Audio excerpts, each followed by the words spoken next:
Hello and welcome back to the channel, and here is my first ever look at an EV6 GT. Now, for those of you who aren't too sure what the GT is all about, this is the most powerful car the Hyundai Kia Group have ever produced as a production car. 577 horsepower and a 0 to 60 time of 3.5 seconds.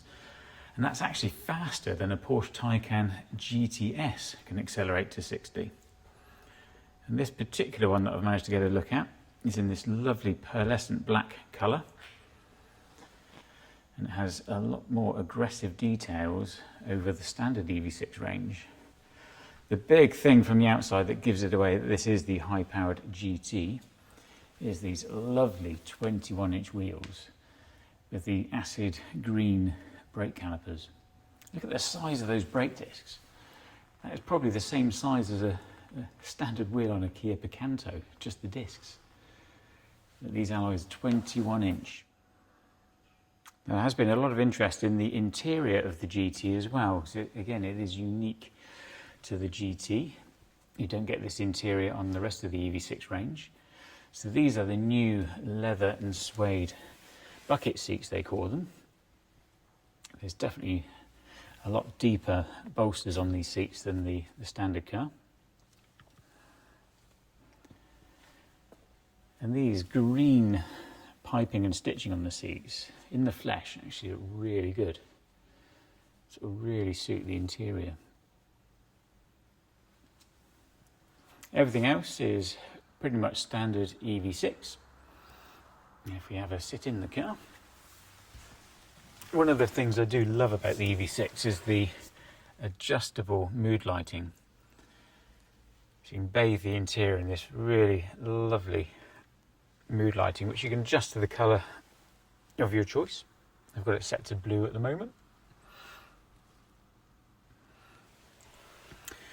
Now, like the standard EV6 range, this car has the standard drive modes of Eco, Normal and Sport.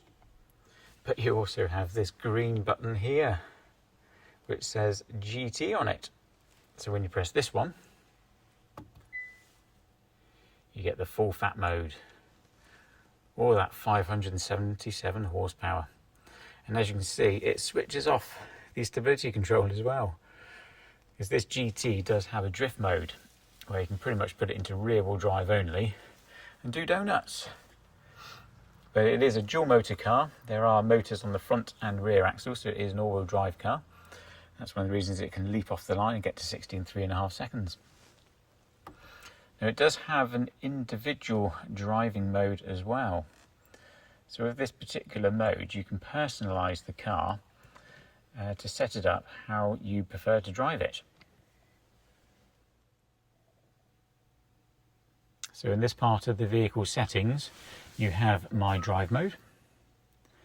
And here you can personalise how you want to set up the car.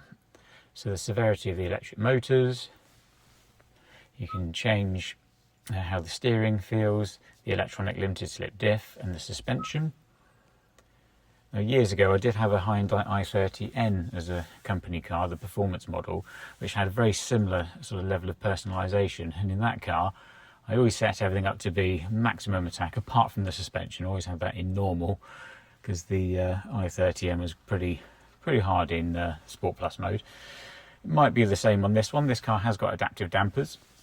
But I can imagine if I was driving this car around, I'd probably leave the suspension in normal, but have everything else in maximum attack for brilliant fun. Now, it also has something called active sound design as well. So you can make the car sound a bit sporty, because obviously electric cars don't really make much of a noise. So if we turn this one on, see if you can hear it on the microphone, see if it picks it up. And if I press the accelerator,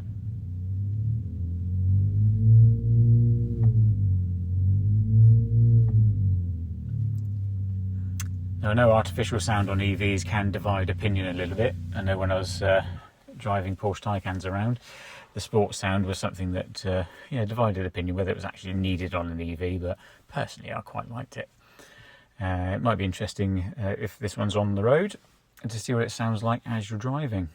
So there we go. I hope you enjoyed the little preview of an EV6 GT. It's the first one I've ever seen in the flesh. I'd love to have a go in one of these as well. So if anyone out there has actually got an EV6 GT and you wouldn't mind letting me have a go, because I don't think I'll be allowed to drive this particular one, that would be very much appreciated. But as always, thank you for watching, and I'll see you on the next one.